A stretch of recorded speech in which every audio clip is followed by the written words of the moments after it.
It's Paudeville! The footlights are shining bright on this podcast tonight. I'm your host, Corbin. And I'm your hostess, Julie. And we are wedded in matrimony. This week on Paudeville, Love Bucket, Egghead Corner, and a musical presentation of The Pizza.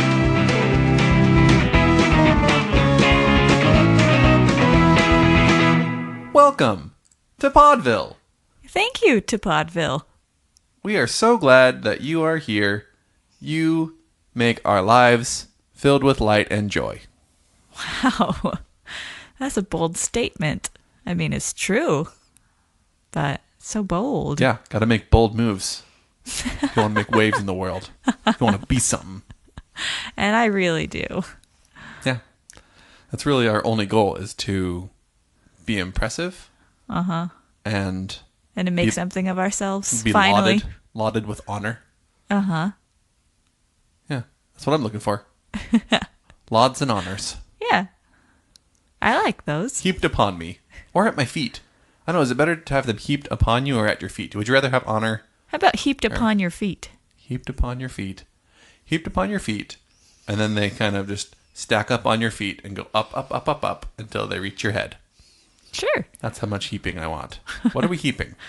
I've lost track of the metaphor. Honor and lauds. Honor and lauds. Bring on the honors and the lauds. I will accept them at our P.O. box. We don't have a P.O. box. P.O. Box 477 Paudeville Lane. No, it's not. It's not. P.O. box is an address. It's P.O. box and then like a city. It's like at the post office. P.O. Box 7067 Paudeville. 11D4. Oh, Paudeville. Paudeville, USA. Yes. P.O. Box 127D4D1. Paudeville, USA. Send us your letters and your lauds and your honors. Uh-huh. Boom. Full circle. All right. In honor of the love time, which is called Valentine's Day, we are going to talk a little bit about our love. Oh, yes. Okay. So there's two motivations for sharing this story. One, that it's Valentine's Day and it's lovey time and we're going to talk about love. And we're still like a baby podcast. Still a little poddling around, learning our ways and getting to know you. And you're getting to know us. And so you need to know more about us. And we'll learn more about you when you send your letters to our P.O. Box. Exactly. And you will know the genesis of this dynamic duo of entertainment called Corbin and Julie. But also, last week we talked a little bit about some 90s nostalgia TV shows and movies, a lot of which got cut from the podcast. So you heard some of it. You were spared. There was much more. And we are always in danger of falling into being a 90s nostalgia podcast. Not we, just you. Yeah. That's the part of the we. The royal we. The danger part. And that's a big part of who I am. And that will play out as part of the story. So, if you are allergic to mushiness and are not interested, or no, whether or not you're going to listen, we're just giving you a warning right now. You're gonna listen. This is your love bucket warning. If you need a love bucket to barf in because we're too mushy, go grab it now. Should we have a branded love bucket? Yes? Your Paudeville brand love bucket. Grab your Paudeville brand love bucket just in case you need to hurl into it. Yeah. Julie and I first met when I got a job doing custodial in college, and we... and I also worked there. And she also worked there too. She worked there first. After a couple months, we got put on the bathroom crew, and we cleaned the bathrooms together every day, early in the morning. Uh-huh. Which still blows my mind that you were willing to wake up early in the morning now that I know you so much better and know your sleep habits so well. You would sleep for infinity number of hours every night if you could. Oh, so true. I'm practically asleep right now. You long for the sweet sleep of death. Is really what you want. Oh, gosh. So we worked together, cleaned those bathrooms, and never quite had a time where we were both available. So I was dating someone when I started working there. By the time we broke up, Julie was dating someone, and kind of went back and forth like that for a while. So just neither of us were available, and so we could just hang out as friends and just be ourselves early in the morning and didn't have to try to impress each other since we weren't available anyway. What's the point of trying? You saw me without makeup on. Often. Yeah. Yeah, you saw me without makeup on. Sometimes. True. Back in my goth phase. Oh, gosh. Oh, no. Things like kept happening. Julie kept dating people, and they kept moving away for various reasons. But she maintained close connections with these young men who were not in close proximity. And I was aware of this because we were friends and we talked about it, and I knew kind of what was going on with her. And I was like, oh, all right, she's unavailable, which kind of made being friends like more fun. Like I didn't have to worry about flirting and being like, oh yeah, I'm actually very strong all the time. And I don't think that's how you ever impressed a girl. I'm very strong. You are very strong, but I don't think that's what you lead with. My strength is not my key strength. So we started working together through the next year, through into the summer. During July-ish, you went home for several weeks, maybe a month. I had to get a crown on my tooth. Ugh. You had to get some work done in your face region. Yeah. And over that time, you got promoted, and you were no longer my bathroom buddy. You were my boss lady in a position of authority over me. And as it turns out, I had a lot less fun doing that job, and I did a lot worse at doing that job until eventually missed me. until eventually our real boss asked me to find a different job. Is a nice way of saying I got fired. The whole time leading up to this, we were real good friends and got along really well.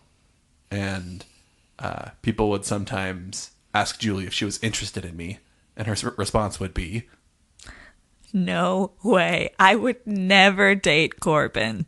emphasis on the never. I would never. Never. Well, the several times we hung out after work, we would hang out, and then I would walk away from that experience and be like, I'm never hanging out with this guy again. He's a weirdo. I put my best feet forward. The first time I went to your apartment, you made me a super burnt grilled cheese sandwich, and you made me watch Gremlins 2. Yeah. And I'm surprised you didn't fall for me right then. If that doesn't say Corbin, I don't know what does. It just got better from there. That's a That strong is start. true. And Oh, it did just gosh. Okay. To each his own. Anyway, once I no longer worked there, that evidently meant it was time that we could date. And so the week that I stopped working, we stopped working together, we went on our first date and had a good time. And then the day after that, it was Julie's birthday. My birthday. Yep. And so we hung out in the morning, and then Julie went to go take her birthday nap, which, again, it's crazy that she worked early morning because of how much she loves to sleep. Unbeknownst to me, I was the target of a plot. So, during my birthday nap, I could not get Corbin out of my mind. I couldn't fall asleep. And so I was like, I've got to do something about this. I have got to kiss this guy. And I know just the way to do it. So I came up with this plan and executed it flawlessly, if I say so myself. she had a party that night, and we hung out, and it was her 21st birthday party. There was lots of root beer going around. Mm-hmm. That's how we roll. Played root beer pong. Too much root beer pong. Psh, telling me.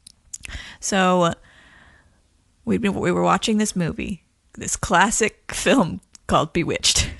And it is forever a part of our story. And I don't remember a thing from it. We should watch it again on our 10th anniversary. And be like, all right, it's fine. It's fine. It's fine. And it was just so romantic and having a hard time keeping my mind straight. Just overwhelmed with the feelings of romance. So we were watching this movie and we were holding hands like we'd never held hands before. Because we hadn't. And I was like, this is perfect. And then it was midnight, which is the bewitching hour. So everybody had to leave. And I was like, hey, Corbin, my cousin needs a ride home. Do you want to accompany me? And you're like, okay. I don't know. It's a good impression. Thanks. Okay, I don't have anything else to do. And so you got in my car with me, and which was parked in the back, like little parking lot behind my apartment. Then we drove her home. Then we drove back and parked behind the building. And when we got out, we started walking toward the front of the building. But then I was like, And I steered you toward the back wall. And I pushed you up against the wall. And I took off your glasses. And I said, what if I kissed you right now? And now is when my love and comforting feelings of 90s television come into play. Because I'm like, I don't know what's going on right now. I don't know if she's being serious. You're like, I need to go to a safe place. Yes. And my safe place was Boy Meets World. And this reminded me of a scene in Boy Meets World. And so, in answer to her question, what would I do if she kissed me? I said, have you ever seen Boy Meets World? And I was like, yes. And in my mind, I said, why is this guy talking about Boy Meets World when a hot girl is about to kiss him? Because that's the only thing my brain could come up with. And I said, this reminds me of a scene where Topanga pushes Corey against the lockers. And then she kisses him. And so I said, and the moral of the story is? I said, you can do what you want. So I had to get up on my very tippiest toes. Because Corbin, you were totally pressed against the wall at your highest height. Uh-huh. And you're already a very tall man. I'm surprised you made it to me. I am too, because you weren't giving me anything. And I kissed you, and you did not kiss me back. Because until the exact moment that your lips touched my lips, there was a portion of my brain saying, she's just messing with you. Don't go for it. Don't be a fool. But then I kissed you. And I stepped back, I put your glasses back on your face, and I said, happy birthday to me. And I walked away like a rock star. And then, boom, now we have children. Right? Yeah. A few other things happened in between. Yeah. That's not important. But that is the origin story of the power duo of Corbin and Julie. It started with me being a rock star. Yeah. Every superhero team needs a good origin story. This is a good one. A super podcasting team. It's a great story for entertaining at parties. I was like, all my friends gather around. Let me tell you how cool I am.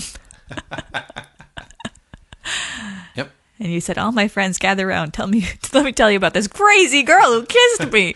Gather around. I don't know what just happened. What do I do?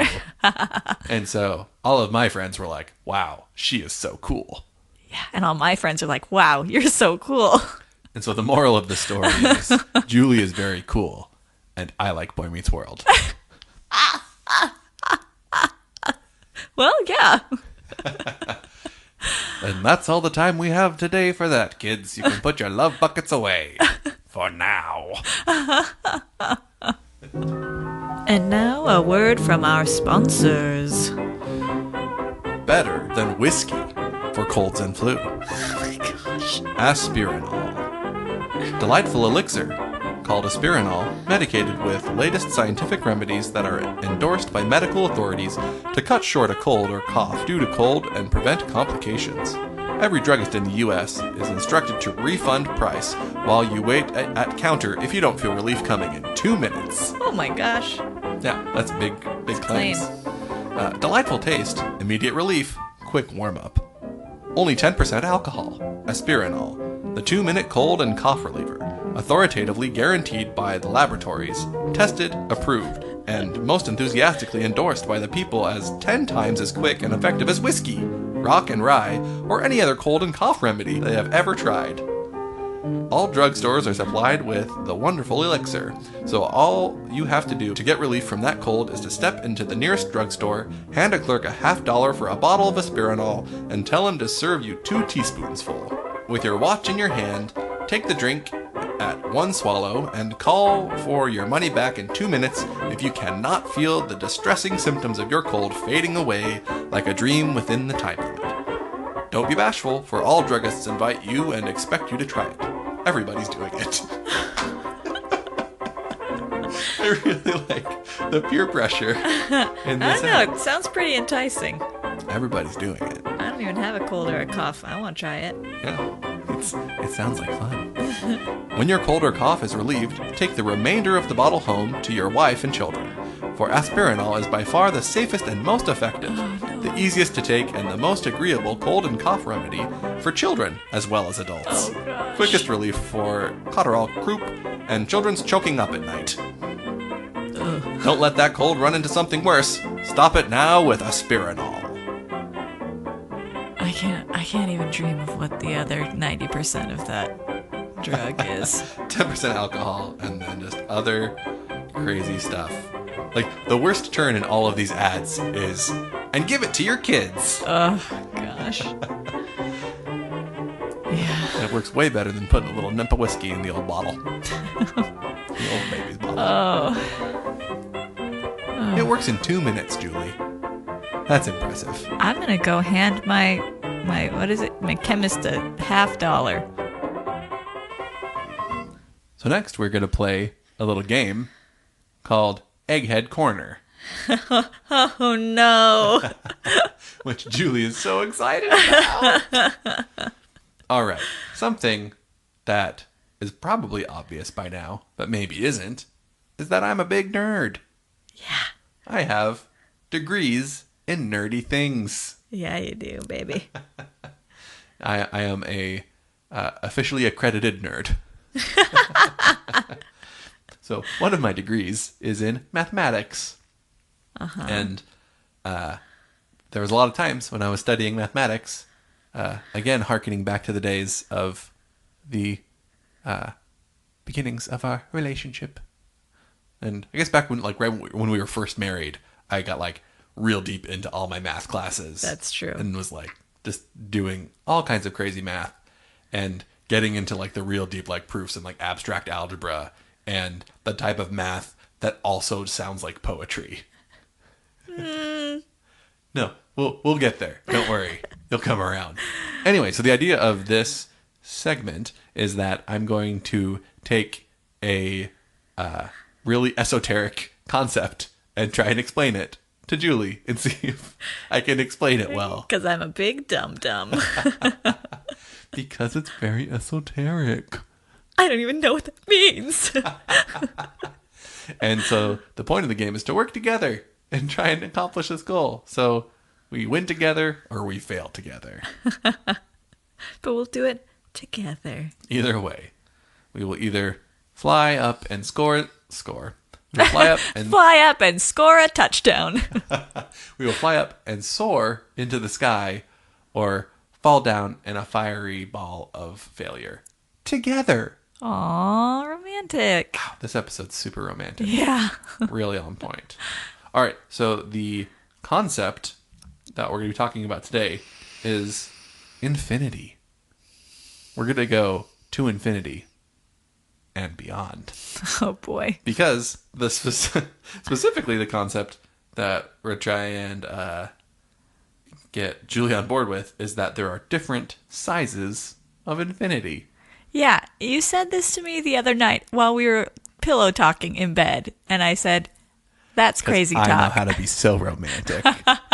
You really know how to unwind after a long day.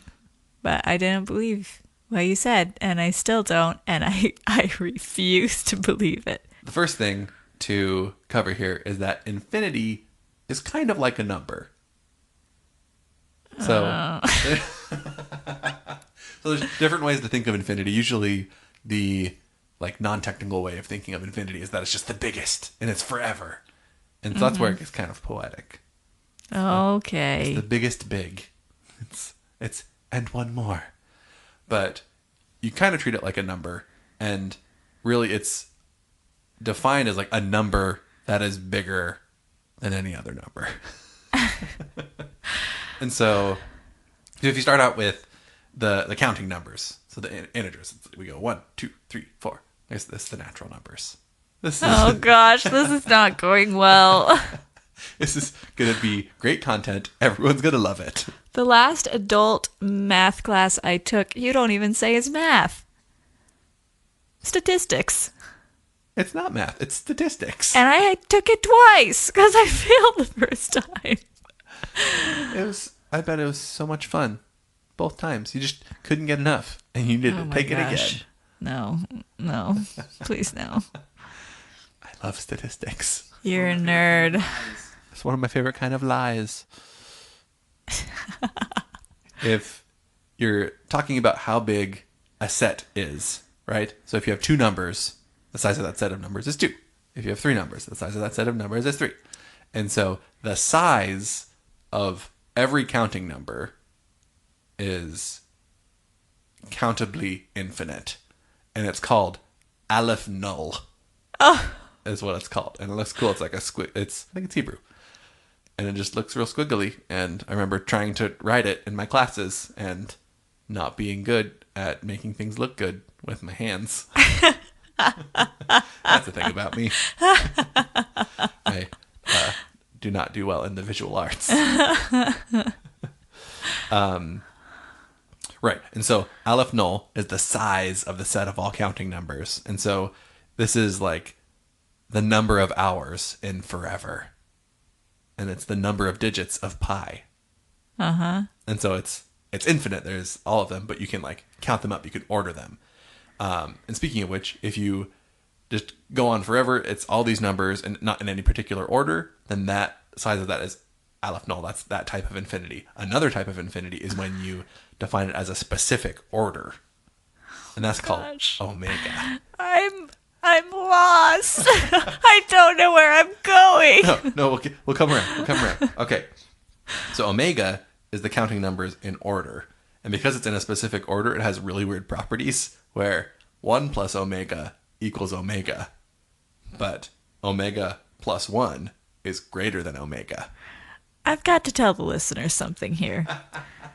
The other night when we were pillow talking and Corbin was trying to explain these different kinds of infinity to me, I was having a hard time grasping it. And I'm having an even harder time grasping what the heck you're saying now. This is what I get for doing research. Okay, we'll get back to... All right. So if you compare like the counting numbers and like the real numbers, meaning just every number, every like decimal, every... all of those.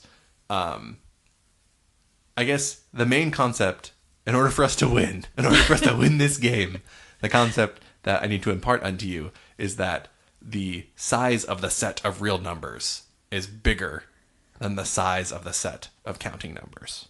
Well, I don't even know what real numbers and counting numbers means.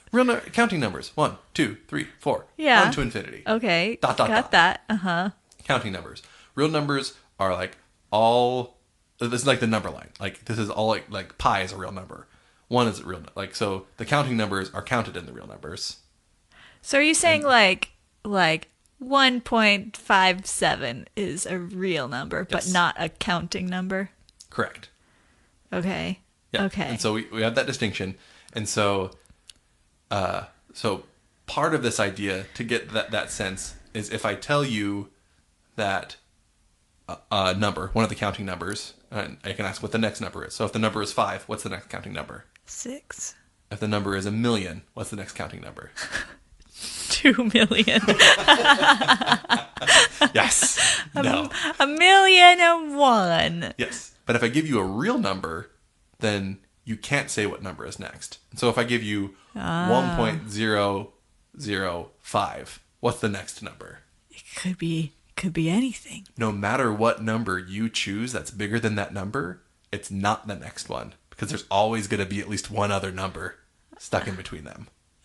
Okay. I buy that. Yep. Man, I am like legitimately excited about this. You I are. think Your this face so is cool. lit up right now. Okay. So the idea is like, so real numbers, you can order them into a line. You know what's bigger than each other, but they can't be lined up one by one. And so if you think of a series of numbers, so you have like 1 going to infinity, you're counting that. But you can think of that same series of numbers, but you think of it as 1 over the number. Okay, this is the part where you lost me the other night. Okay. All right, let's do this. All right, so like 1 over 1 is 1. 1 over 2, 1/2. 1 over 3, 1/3. We're kind of squishing down, getting closer and closer to 0. But as we keep going up, we get closer and closer to 0, but we never hit 0. And so that accounts like in between 1, so 1 over 1, down to 0. We've accounted for all of the counting numbers. What? Right. Say So, that. no matter what number you choose, that is a counting number. You take 1 over that number, and it's going to be between 0 and 1. And so that accounts for all of the counting numbers. And then there's more numbers than that. So we've lined up all of these counting numbers onto infinity, an infinite number of them. The amount of digits of pi, the amount of hours in forever. This idea of infinite, and we've accounted for all of them. But in that set of numbers that accounts for all of the counting numbers off to infinity, we don't have 3/4. We don't have any of the we don't have so many other numbers, and so we've accounted for all of infinity, and then we have more. There is some cool terminology here. We're gonna get to some of the real cool terminology. Oh in a no, minute. there's more. You don't have to understand the terminology because the bar we're setting is that you get that these are different sizes. I feel like I've got it a little bit, but I'm hanging by a thread. All right. Watch your step. Okay. So the way that you prove this, like this is a proof that you can do that is Well, not a me picture. personally. You could do this proof. I could teach you this proof. Ugh, idea I'm not interested. is- Pass. Hard pass. So essentially, if you like draw a picture depicting this, where you start from 1 over 1, 1 over 2, 1 over 3, kind of going down, and then you say this accounts for all of the numbers, and then you say, and here's another number, and here's another number. In fact, here are infinitely more numbers. And so that's the proof saying that the size of the set of real numbers is bigger than the size of the set of counting numbers. The size of the set of counting numbers is infinity. Aleph null. That's the size. And then the size of the real numbers is bigger. And so it's a bigger infinity. Okay. All right. I feel like I could do this. Boom. Your brain has expanded and it feels great. Because you can do like 1 over whatever number is in infinity. And that counts for that. But then you also have to do like 2 over whatever number is infinity. Right? Mm-hmm. And then 3. And then all the way up into infinity. Yes. Oh no, you're looking at me like you want to say no. It's not exactly precisely right, but that's the idea. Okay. It's great. You got it. I'm No. so proud of us. You got it. It's great. And now I'm just going to throw out some other fun facts All right. about numbers. And it's going to get I'm cool. going to take a little break. Listeners, you enjoy this. No, you will engage with me on this. It will be great. why is this useful? Why do we care about infinity? It's like this weird. No, I don't. Well, it's important in real life, especially in order for calculus to work. You need to have this idea of arbitrary closeness, and that's what like the 1 over n, 1 over any counting number gets arbitrarily close to 0. Arbitrary closeness and go on foreverness is what calculus is all about, and that's why our bridges don't fall down. All right. I'm glad other people know math, and I'm glad I don't have to know math. So that's why it's important. You don't have to be like especially smart to learn it. You just learn it one thing at a time, and you just have to be willing to stick with it and get to these more advanced things. Put one foot in front of... put one integer in front of the other. And soon you'll be the size of Aleph. No. Oh, wow. Wow. Ooh, wow. We got something here. This is lightning in a bottle. Oh, gosh. You know what? I just realized that the infinity of counting numbers is like, you know, in movies where like you see a house and then you zoom out and it's the world and then the galaxy and then the universe. And then I feel like looking at the numbers between 1 and 0, it's zooming in and in and in and in. And that in is more infinite than the other out. Boom. We did it. We won the game. Hooray. And now we never have to do this segment again. No, there's so many other topics we could do. For those of you who are still awake and still interested in this, one of the things that I looked at to brush up on this and to learn some new things was a cool video I found through Khan Academy, but I will link to it in show notes. And Nice. It's real exciting. It's a long video, and she talks about all this stuff and way more and in better detail, and it's easier to follow. And there's drawings and pictures to help. But also, it's the thing where like she goes between like these like rigorous mathematical definitions and like slam poetry from moment to moment. And it has this like rhythm to it. I'm like, this is weird. And cool. And you should watch it. And it will expand your horizons. Maybe. Maybe you know more than I do. Maybe I did a very poor job of talking about this material because I'm not a mathematician. I'm just an egghead. And this has been Egghead Corner. Wobbity wop wop. Splibbidop, schlop, dip dop.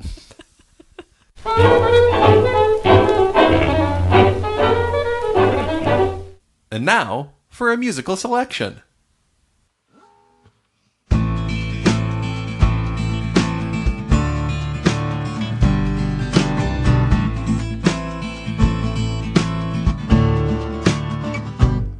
When you're lost in the forest and there's nothing to eat except dirt and ants, you could always just wait till the pizza comes, 'cause you ordered it last night.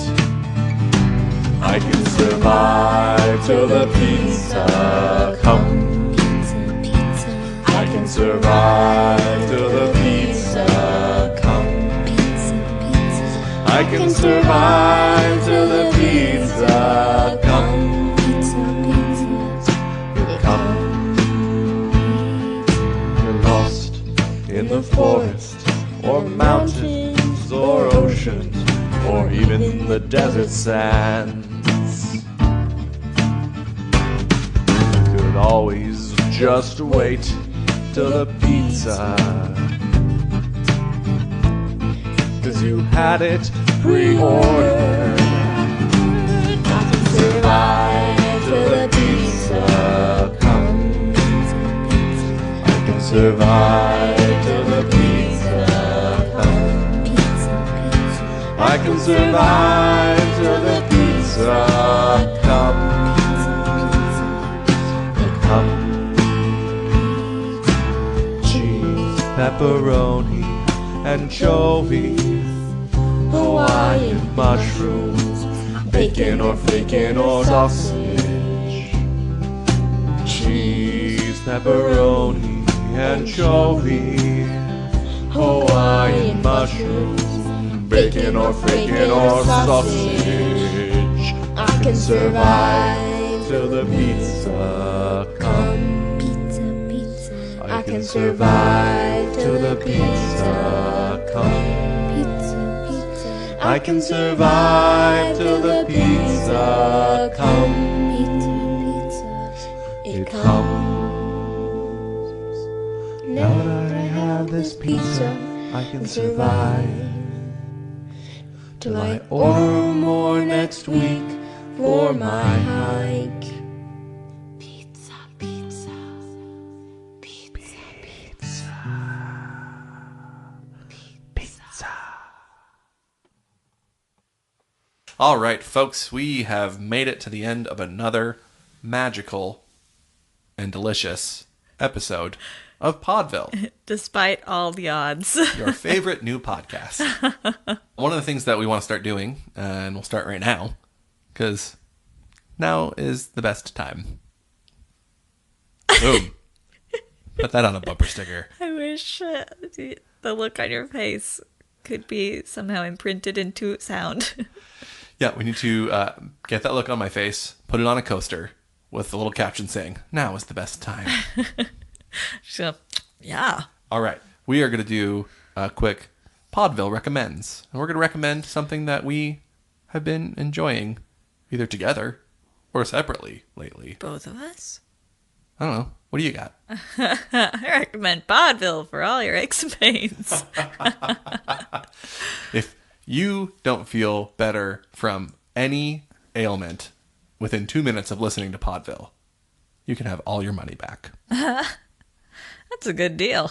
Well, I've been listening to a lot of a podcast called The Birth Hour, which is ladies telling their birth stories. Why have you been interested in this topic, Julie? I always am. You always are. But I'm even more interested in it now because I've got a little babe of my own growing inside my own womb. That could not have been said any more eloquently. I don't know of a way. So if I sound like I don't feel well in this podcast, that's on the nose. This is her get out of charisma free card for the next. Give me charisma free card for 6 weeks. All right. If she does not have more charisma in 6 weeks, your money back. I am going to go ahead and recommend something that you and I enjoyed together because we watched all of it while I was furloughed and at home. We watched all of The Good Place. And it was great. We really enjoyed it. It's groundbreaking. It's wonderful. Everyone says all the things about it. And there's a great podcast that goes along with it that's also very enjoyable. That's what we got this week for Paudeville Recommends. And if you have anything to recommend to us, you can get in contact with us in so many ways. We have a website, paudeville.com, and we have email addresses. Mine is host@paudeville.com. And mine is hostess@paudeville.com. And we are also all up in the social medias. That's my all up in the social medias song. Yep. And we are all over the social medias. We're on Twitter and Facebook and Instagram. Most of them, try and find us. most of them are at Paudeville, except for Instagram. It's at Paudeville Show, because at Paudeville was taken. Just let Somehow. it go, I Corbin. can't. Let it go. I cannot. We're going to have that person on as a guest one of these days. So at Paudeville, how's life? How do you like that handle? How do you like it? How do you like it? Oh, boy. So yeah, reach out to us. Send us an email. Reach out to us on Twitter. If you talk to us on Twitter, we will 100% respond to you. And that is a Paudeville guarantee. And we will always fulfill that guarantee. Unless we get popular and too many people tweet at us. But once we have a huge following and we probably can't actually fulfill that guarantee, then we'll be too big to fail. And it'll be fine. Make us too big to fail. Tell your friends. Get that word out there so that we can start letting you down and selling out. This week's musical selection was The Pizza by Superhero Sandwich, featuring Jacko and Lou. Aw, cute.